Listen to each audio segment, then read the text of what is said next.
Hello friends, how are you? I hope you are doing well. आशा करता हूं आप सभी स्वस्थ होंगे और मस्त होंगे। जैसा कि इस वीडियो का टाइटल है, how to write SEO friendly article. अब आपको ऐसे कई वीडियोस मिल जाएंगे जिसमें आपको यह तो बताया जाएगा कि एसईओ फ्रेंडली आर्टिकल क्या होता है, लेकिन यूजर फ्रेंडली आर्टिकल क्या होता है उसके बारे में कोई भी नहीं बताता। अब एसईओ फ्रेंडली आर्टिकल और यूजर फ्रेंडली आर्टिकल जो है आपके ब्लॉग को किस तरह से बढ़ाता है, शॉर्ट में इसको समझते हैं।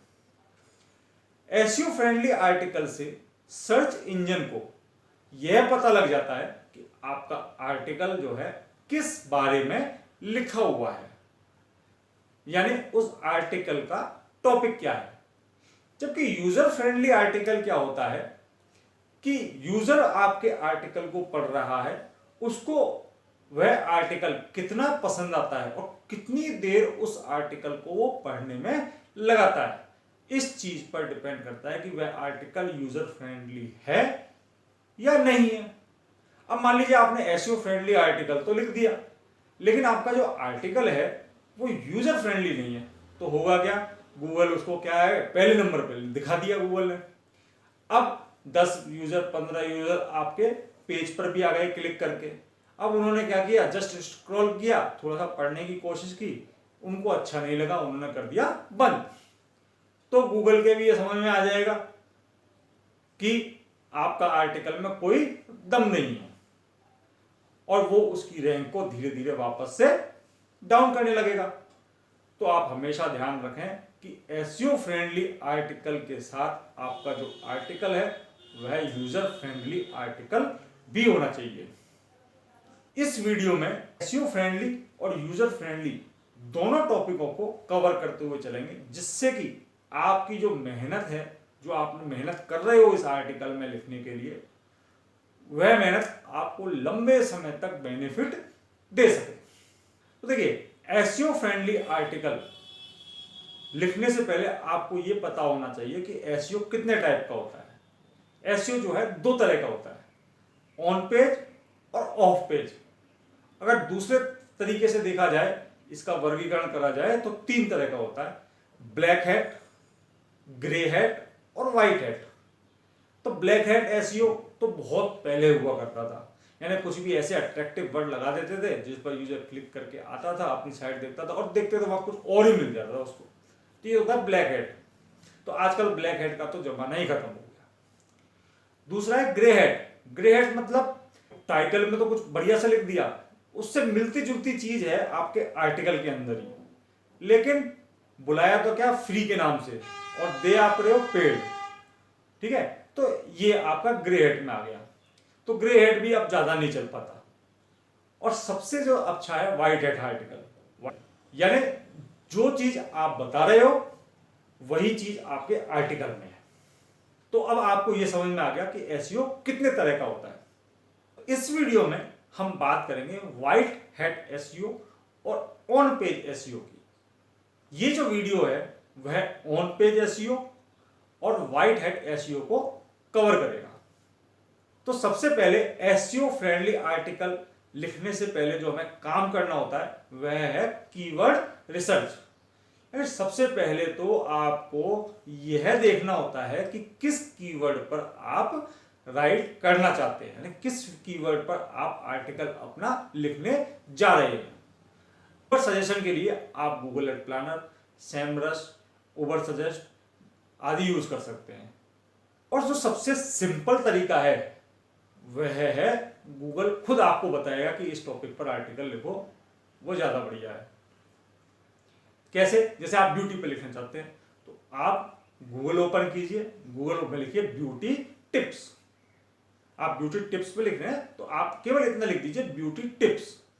अब ब्यूटी टिप्स जब आप लिखेंगे तो गूगल 5-7 कीवर्ड तो आपको वहीं सजेस्ट कर देगा। और उसके बाद जब आप किसी पर्टिकुलर कीवर्ड को एंटर मारेंगे, सर्च करेंगे, तो बॉटम में जाके देखेंगे तो आपको 5-7 कीवर्ड और मिल जाएंगे। तो आप अपने जिस टॉपिक पर लिखना चाह रहे हैं उससे संबंधित कीवर्ड आप वहां से पिक कर लीजिए, बाकी को छोड़ दीजिए। यानी आपको 4-5 कीवर्ड आपको आपसे रिलेटेड मिल गए। अब आपको एक रखना है फोकस कीवर्ड, बाकी रखने हैं सपोर्टिंग कीवर्ड्स। अब आपको इन कीवर्ड्स का आर्टिकल लिखते समय यूज कैसे करना है। अपने आर्टिकल के जो टाइटल है उस टाइटल में आप कीवर्ड को लिख दीजिए और आगे या पीछे कुछ ऐसा इंटरेस्टिंग वर्ड लगाइए, जैसे मान लीजिए top 10 beauty tips, suppose beauty tips step by step, beauty tips guide. तो इस तरह का आप एक वर्ड लगा सकते हैं। उससे क्या होगा कि कोई भी यूजर जब गूगल पे सर्च करेगा तो टॉप 10 देख करके वो तुरंत वहां आ जाएगा। फ्री वर्ड भी आप यूज कर सकते हैं, लेकिन उसमें फ्री होना चाहिए।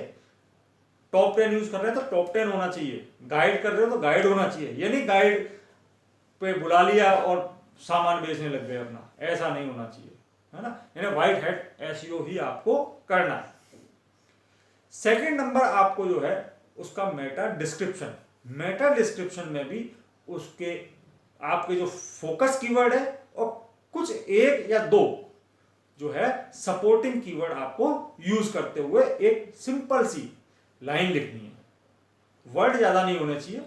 उस मेटा डिस्क्रिप्शन आपको लिखना है वह ऐसा होना चाहिए कि उसमें आपका एक तो मेन कीवर्ड आ जाए और 2 या 3 आपके सपोर्टिंग कीवर्ड लिखे हुए हों और एक सेंटेंस के रूप में हो। यानी कि एक कॉमा लगा करके आपने 2-3 कीवर्ड चिपका दिए। एक सेंटेंस के रूप में आपका फोकस कीवर्ड, साथ में सपोर्टिंग कीवर्ड भी आपने लिख दिए। अब जो नेक्स्ट आता है आपके पास, जो थर्ड पॉइंट है, अब आपका आर्टिकल शुरू हो रहा है। आर्टिकल के अंदर आपके अंदर जो सबसे पहला पैराग्राफ है, आप ये मान के चलिए वो बहुत ही इंपॉर्टेंट है। ये यूजर फ्रेंडली में आता है, user friendly article, how to write user friendly. तो थोड़ा सा यूजर फ्रेंडली के बारे में भी साथ साथ बात करते हुए चलते हैं। तो फर्स्ट पैराग्राफ के अंदर अगर आप एसईओ फ्रेंडली की बात करें तो आपका कीवर्ड मस्ट है, यानी जो फोकस कीवर्ड है वो जरूर आना चाहिए। और यूजर फ्रेंडली के बारे में बात करें तो उस फर्स्ट पैराग्राफ को आपको इस तरह से लिखना है जिससे कि कोई भी यूजर जब आए तो उसको इजीली पता चल जाए कि इसके अंदर, यानी इस आर्टिकल के अंदर आपने किस बारे में बताया हुआ है। और उसमें एसईओ फ्रेंडली भी हो गया और फ्रेंडली भी हो गया। क्लियर। तो नेक्स्ट पॉइंट आता है, आप अपने जो पैराग्राफ्स हैं अपने आर्टिकल के अंदर, ये यूजर फ्रेंडली की बात है, एसईओ फ्रेंडली में नहीं है। आप अपने जो पैराग्राफ हैं वो थोड़े छोटे रखें। यानी कि आपने 20-25 लाइन का एक पैराग्राफ लिख दिया, खत्म हो रहा है और इतना बड़ा, तो उसको कोई जनरली पढ़ना पसंद नहीं करेगा। आप खुद सोचिए, व्हाट्सएप पर आपके पास कोई मैसेज आया और बहुत लंबा मैसेज है, तो आप कोई पढ़ना पसंद करेंगे? नहीं। लेकिन वही मैसेज आपको अगर कोई टुकड़ों में दे दे, छोटे छोटे पैराग्राफ्स में डिवाइड करके दे दे, तो आप उसको इजीली पढ़ लेंगे। पैराग्राफ के अंदर भी एक चीज और है कि आपको जो सेंटेंस है वो थोड़े छोटे ही होने चाहिए। सेंटेंस छोटे से मतलब है, कई लोगों की भाषा पर क्या अच्छी पकड़ होती है और वो अपनी बात को बहुत लंबे सेंटेंसेस में भी बड़े आसानी से कह देते हैं। लेकिन आपकी तो भाषा पर पकड़ है, लेकिन सामने जो यूजर है उसकी पकड़ है या नहीं। आप अगर लंबा सेंटेंसेस यूज करेंगे तो उसको जल्दी से समझ नहीं आएगा। तो आप छोटे छोटे सेंटेंसेस में अपनी बात करिए और छोटे छोटे पैराग्राफ आपने लिखिए। 4 या 5 लाइन का एक पैराग्राफ और 5 से 8-10 वर्ड से लंबा ज्यादा सेंटेंस नहीं होना चाहिए। आप ये दिमाग में सेट कर लीजिए। तो आपका पैराग्राफ किस तरह से लिखने हैं, फर्स्ट पैराग्राफ क्या लिखना है और बीच पैराग्राफ में क्या लिखना है। अब एक पॉइंट जो एसईओ फ्रेंडली के लिए आता है कि आप अपना जो कीवर्ड है हर 3 या 4 पैराग्राफ के बाद अपना कीवर्ड रिपीट कर दें। यानी 2 पैराग्राफ हो गए और तीसरे पैराग्राफ में कहीं पर भी आपने अपना वर्ड ऐसे ही नहीं ऐसे ही चिपका दिया, उसको एक लैंग्वेज, उसका एक सेंटेंस बनाते हुए, डिफरेंट टाइप के सेंटेंसेस बनाते हुए अपनी आर्टिकल की लैंग्वेज के साथ जोड़ते हुए उसको लिखना है। ठीक है। और सबसे जब पूरा आर्टिकल हो जाए आपका, आर्टिकल कम से कम कहते हैं कि 500 से 600 कीवर्ड का होना चाहिए, है ना, थोड़ा लेंथी होना चाहिए। 1000 कीवर्ड तक भी लिखते हैं तो बहुत ही बेस्ट है। अगर 1000 वर्ड तक आप अपना आर्टिकल लिखते हैं तो बहुत अच्छा है। अब आपने पूरा आर्टिकल लिख दिया। आर्टिकल लिखने के बाद अब आती है लास्ट पॉइंट में आपके लास्ट पैराग्राफ में। तो लास्ट पैराग्राफ में अगर हो सके तो जो पूरी रामायण इतनी लंबी चौड़ी जो आपने बोली है ना, उसका कंक्लूजन जरूर बता दें, समरी, यानी कि इसमें भैया मैंने ये चीज बताई है। कई बार क्या होता है, यूजर पहले 2-3 पैराग्राफ पढ़ता है, फिर वो देखता है वो कुछ इंटरेस्टिंग मिल जाए तो उसको स्क्रॉल करता है। अब उसको समरी वर्ड जैसे ही लिखेगा वो उस पर फिर एक बार फोकस करेगा, यानी 2 पैराग्राफ ऊपर के पढ़ लिए, 1 पैराग्राफ नीचे का पढ़ लिया। अब उसमें उसको पढ़ने से लगेगा कि यार मुझे दोबारा पढ़ना चाहिए। अगर समरी उसमें अच्छी हुई तो वो दोबारा उस आर्टिकल को स्टार्टिंग से पढ़ सकता है। अदरवाइज क्या होगा, उसको क्लोज करेगा, गूगल के सेकंड रिजल्ट पे जाएगा और उसके बाद उसको पढ़ने लग जाएगा। ये समझ में आ गई बात। अब इस आर्टिकल के अंदर और बातें आपको कौन कौन सी यूज करनी है कि आप अपनी लैंग्वेज में कोई भारी भरकम शब्द यूज नहीं करें। कहीं ऐसा नहीं हो कि यूजर आपके आर्टिकल पर आया, वह उसको पढ़ने लगा और कोई ऐसा शब्द आ गया कि उसको समझने के लिए उसको डिक्शनरी उठानी पड़ जाए। तो अपने जो आर्टिकल में है सिंपल वर्ड्स का ज्यादा यूज करें। उसके बाद आप जो है इसमें बीच बीच में कोई मिलती जुलती उस आर्टिकल से सिमिलर इमेजेस आप उसमें यूज करें और उस इमेज के साथ ऑल्ट टैग का प्रयोग अवश्य करें।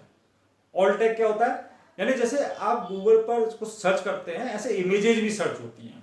तो इमेजेस जो सर्च होती हैं उसमें कोई टेक्स्ट तो होता नहीं, जबकि यूजर तो टेक्स्ट से सर्च करता है। तो वो टेक्स्ट जो है ऑल्ट टैग को वो गूगल आपके उठा लेता है। और उस जब आपने जैसे सपोज किया ब्यूटी टिप्स, तो आप देखेंगे इमेजेस पे क्लिक करेंगे तो बहुत सारी ब्यूटी टिप्स, तो उनका जो ऑल्ट टैग है वो ब्यूटी टिप्स है। और जब उस इमेज पे क्लिक करते हैं तो आपके आर्टिकल पर आ जाता है वो, और वहां से वो डाउनलोड करना चाहे या कुछ भी करना चाहे तो वो कर सकता है, वो एक अलग बात है। तो अब लास्ट टॉपिक जो आता है वह है वीडियो। अगर आप कोई अच्छा सा वीडियो बना करके अपने आर्टिकल में पेस्ट कर सकते हैं, जैसे मान लीजिए आपका कोई यूट्यूब चैनल है और जिस टॉपिक पर आपने आर्टिकल लिखा हुआ है उस पर कोई वीडियो बनाया हुआ है, तो आप उस वीडियो को यहां अपने आर्टिकल के साथ एम्बेड कर दीजिए। कई बार क्या होता है, यूजर सर्च करते हुए वो आता है, सर्च करके जब आपके पेज तक पहुंचता है तो उसको आर्टिकल मान लीजिए उसकी पढ़ने की इच्छा नहीं है, तो वो उस वीडियो पर क्लिक कर देगा और वीडियो आपका देख सकता है। उससे क्या होगा, जैसे यूट्यूब के अंदर वॉच टाइम होता है ऐसे ही इसके अंदर पेज टाइम होता है कि आप पेज कितनी देर तक यूजर आपके पेज पर टाइम स्पेंड किया। नेक्स्ट चीज है, आप अपने आर्टिकल के अंदर किसी एक हाई अथॉरिटी साइट जैसे विकिपीडिया है या कोई और जो बहुत ही फेमस साइट है उसका एक एक्सटर्नल लिंक जरूर दे दें और अपनी साइट को, अपने जो आर्टिकल को इंटरलिंक जरूर करें। यानी उसमें कोई ऐसा वर्ड आया उस पर आपने कोई आर्टिकल दूसरा लिखा हुआ है तो आप उसको लिंक कर दें। तो नेक्स्ट पॉइंट जो आता है कि जो उस आर्टिकल के बगल में जैसे मान लीजिए आपके कोई जो पॉपुलर पोस्ट है उनके लिंक्स भी देते हैं उससे संबंधित कि यह भी पढ़ें, जैसे हिंदी में लिख दिया यह भी पढ़ें। तो मान लीजिए आपके उस आर्टिकल को पढ़ उसको अच्छा लगा तो वो क्या करेगा, आपके सेकंड आर्टिकल पर भी चला जाएगा। इससे आपकी पूरी साइट को बेनिफिट मिलेगा। तो दोस्तों आपको यह वीडियो देख करके यह तो समझ में आ ही गया होगा कि कीवर्ड किस तरह से आपने आर्टिकल में यूज करना है। कीवर्ड को ये नहीं कि आपने बस कीवर्ड 2-3 जगह जबरदस्ती चिपका दिया, उसका एक सेंटेंसेस बनाइए, प्रॉपर लाइन लिखिए और उस कीवर्ड को उस लाइन के साथ लिखिए, अटैच कीजिए। आपके लिए मैंने एक फ्री ब्लॉगिंग के लिए ई बुक भी लिखी हुई है, अगर आप चाहें तो डिस्क्रिप्शन में मैंने उसका लिंक दिया हुआ है, वहां से जाके आप इस ई बुक को फ्री में डाउनलोड कर सकते हैं। आपने अभी तक इस चैनल को सब्सक्राइब नहीं किया है तो सब्सक्राइब का बटन दबा करके सब्सक्राइब कर लें और बेल आइकन को भी ऑन कर दें, जिससे मेरे द्वारा डाला हुआ नेक्स्ट वीडियो आप तक सबसे पहले पहुंच सके। आपके माइंड में कोई क्वेश्चन है ब्लॉगिंग से रिलेटेड, इस आर्टिकल राइटिंग से रिलेटेड, तो मुझसे कमेंट द्वारा आप पूछ सकते हैं। Thank you. बस इतना ही। यह वीडियो आपको कैसा लगा? यदि आपको अच्छा लगा है तो इसको लाइक जरूर कीजिएगा और मिलते हैं नेक्स्ट वीडियो में। अगर आपने नेक्स्ट वीडियो में, थैंक यू।